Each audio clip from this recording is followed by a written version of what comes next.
Good evening, Line Golf Academy members, and welcome back. And today we're talking about Natalie Gulbis, who has a very unique swing, to say the best. And this swing was formed at what I believe as a very young age, using equipment that was too big for her and too heavy for her. And we'll take a look at her swing that got her on the tour, but then we'll also compare a swing that is about 7 years apart and notice some differences, and we'll see how that could have played a part in her current situation. And thank you so much for the recent support. We really appreciate it. We do take proceeds from this channel straight to the Hail the Hood Foundation in Cape Flats, South Africa, to introduce golf to low-income children. If you want to get a little bit more involved, we do have channel memberships now starting at 99 cents, and that money will go straight to the children. I do this in my spare time, but it's a lot of fun for me to do and help the golfer educate themselves. But enough of that dilly-dallying. Let's go check out Natalie Gulbis.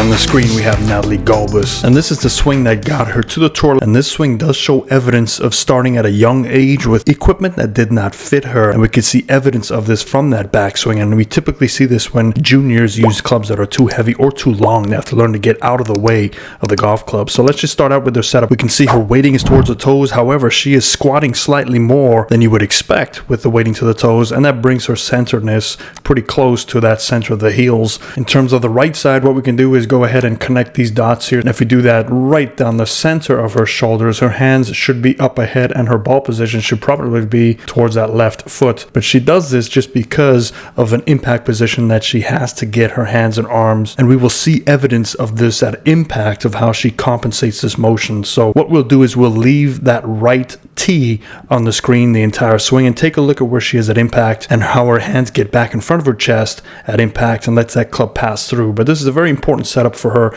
because her setup created her swing. Okay, so let's take this club back. What we'll notice is it's a pretty wide takeaway, but there's not a lot of shoulder turn. So she is definitely keeping that left arm nice and straight. The club gets to parallel to the ground, slightly higher than hip height. And what will create the hands to go a little bit higher is the lack of the tilting around her initial spine angle on the left side. So we typically see those shoulders tilting perpendicular to that spine angle. But we can also notice the lower plane line. Those hands are riding right at that lower plane line, and they continue to pull back. And sometimes this is because clubs were too heavy for juniors, so either they learn to pick up the club or they ride that club back with the turn. So from this point on the left side of the screen, we see her hands getting to that secondary plane line, and you would think, okay, that's decent for you to stop, but take a look at what happens. She just keeps going back, back, back, all the way till here. Now the cool thing is, if you look on the right side of the screen, if you take a look at how much shoulder turn she has established, we'll go ahead and draw this orange. That is a huge amount of shoulder turn, but take a look where that club is. That club is just getting to parallel. So that just shows you that even with somebody with an extreme shoulder turn such as this one, which is well past 90, we're looking to probably 140 degrees, that club is still at parallel. And she does this by keeping a relatively straight arm. Now you can only keep it straight for a certain point. So right here it's pretty straight on the right side of the screen, and as we keep going back, this is where she starts to make it up by not only turning to her full amount, but she starts to tip and she starts to tilt to allow some extra rotation with her upper body. So she is starting to finish in a position that looks sort of like this. So when the hips push slightly under her, that allows the upper body to start tilting towards the target. This position on the left side of the screen where the club is going well to the right of the target, that can be attributed by this flying right elbow. And that right elbow is actually not going up, but it's pulling back around, which will cause this severe crossing the line. But now let's look at the magic move. Once we get down in the downswing, we can see that transition. Watch the hands now. The hands and arms will start to work their way down pretty quickly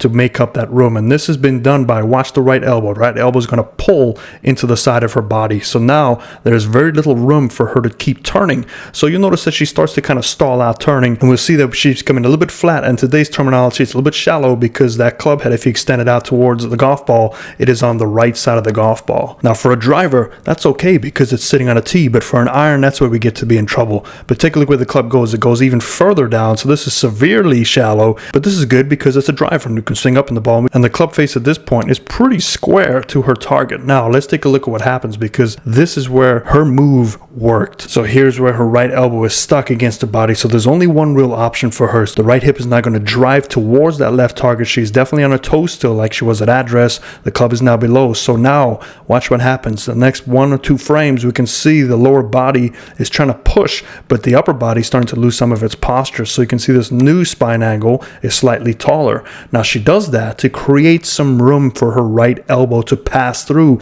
If she did not do that, her right elbow would get jammed, and then she would have to severely turn, which she cannot, or she has to flip the golf ball. But she does a little bit of both at impact. Sorry, I lost my plane line there. So what we'll see is, take a look at the arms. The arm and the hand path is going to finish right of her target. Now, when the hand path finishes right, you have to activate the hands and arms much quicker, specifically the hands, the turning of the hands at impact, to help square that club face. So we see the hands are going to move to the right there. You see that there?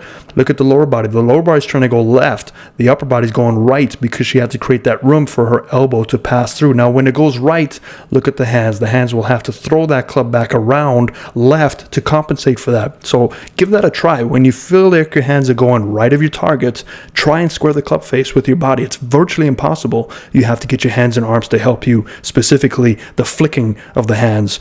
Try and finish the other way. Go left of your target with your hands, and you don't have to get your hands involved so much. Your hand path goes left, your body helps you the rest of the way. So we can see the immediate release of the hands on the left side. Now look at the right side. As we come through, we can see that club shaft is already passed through the right arm rather quickly. So she's only made contact there. So 1-2 frames, she's already passed through her right arm. Typically with the tour players, we see more tilting of the shoulders to get those hands more out in front of them, so they have to be less hands and arms. But take a look right at impact. Remember how we drew those lines? There goes that impact. So you can see the hands have found a way to the center of her original position, and her club head is just passing through. And this exaggerated follow through that we always see, look at that right shoulder going down, down, staying down, and now she comes on up. Now remember, she has to stay down because her hands have to release. If she stood up while her hands released, there goes the rope hooks. So she is now learning how to compensate for this. Look at all that spacing on the left side. So her body's going this way, her hands are going that way. They cancel each other out for her. This will result in probably a high draw, because if you take a look at that golf ball where it was struck, it's right on the toe. Golf ball, the path is going out here, and it's probably going to turn back over to the left side. And as she comes on through, we can see that exaggerated right shoulder coming all the way past her impact zone. So there's her impact zone right here, and we see this lean. This is a very functional swing for her. I would not teach it to anybody. This is just her swing. You could probably see her as a little girl with very long clubs and very heavy clubs making this swing work. That club actually created this swing for her, and she was just gifted enough to find a way to compensate that with her actions. So let's take a look at a newer swing and one of her older swings, and let's take a look at the difference of what she tried to change and if it was good or not.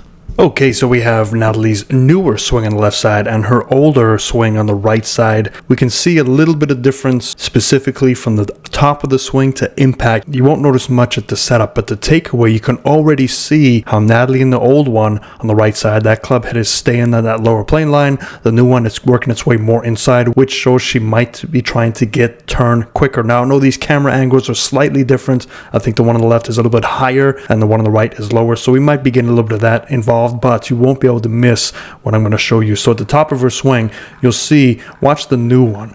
Look at where the club stops at the top of her swing versus the old one. Look at where the club was. So we get her patented crossing the line. Remember how we got there was because of that excess tilting and getting the hips to shoot under her, which allowed her upper body to stay left side. And we can see that because look at how straight this right leg is. Left leg is caving in, which means weighting is on her left side, almost stack and tilt like. On the left side, we can see a little bit more flexion in that right leg, so we can see it's not as extreme. And this would help her because by limiting her excess arm motions and that flying elbow to pull it back will allow her to keep that weight more on the inside of the right leg instead of tipping on the left side. Even though this is a better position technically, let's look at what happens on the way down, which is very key. So let's break out our Barney purple. We can just do a quick little triangle check here and see that this triangle is pointing closer to the plane, where the old triangle is almost upright. So her hands are connected to that plane almost straight down. So visually, that's the only difference. But the Natalie on the right side made a much better job of compensating for that, and we'll see how the club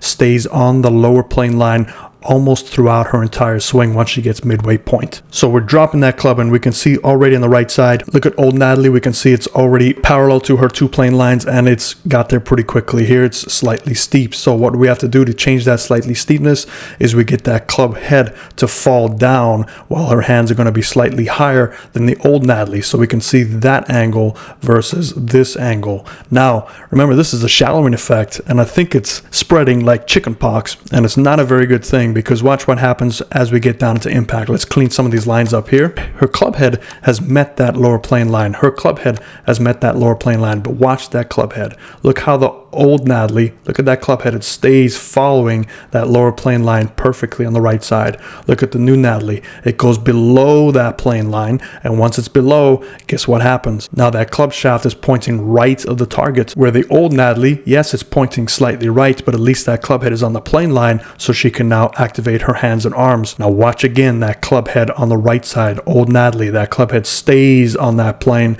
strikes the golf ball, even past impact. Now her hands activate. Look at that club head. It's riding up that lower plane line. Watch where it comes out. It comes out on that lower plane line. So it's always on that lower plane line. That is a very good compensatory move. And I would imagine that she has that so ingrained in her neurological system that that's how her swing works. Now, when you change a fundamental of her swing to a textbook fundamental, it's not going to work, because watch what happens to that club head. It stays in that lower plane line. It goes below the lower plane line. And plus, with her shorter arm position, she's trying not to activate her hands and arms. So at past impact, look at the club head now. It's this old Natalie's already passed through. New Natalie's trying to delay her neurological system.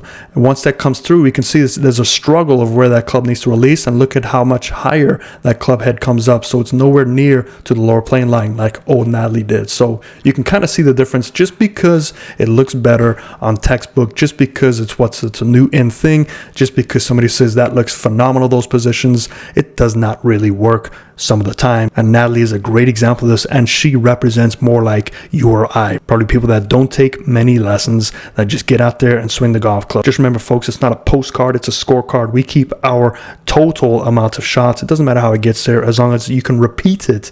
And Natalie, the old one, can repeat it more often because she relied on her neurological system that has been bred since she was a child. So take a look, even the finish, look at the action of the hands versus the delayed action of the hands. So she's taken out her hands, which made her so great, those active hands to help her motions. I'm afraid it might be a lost cause for her unless she goes back to her old habits. So I hope that helps you, and what you can learn from this is just don't fix anything unless it's broken, and clearly it was not broken. Hope you have a good day. Fairways and greens.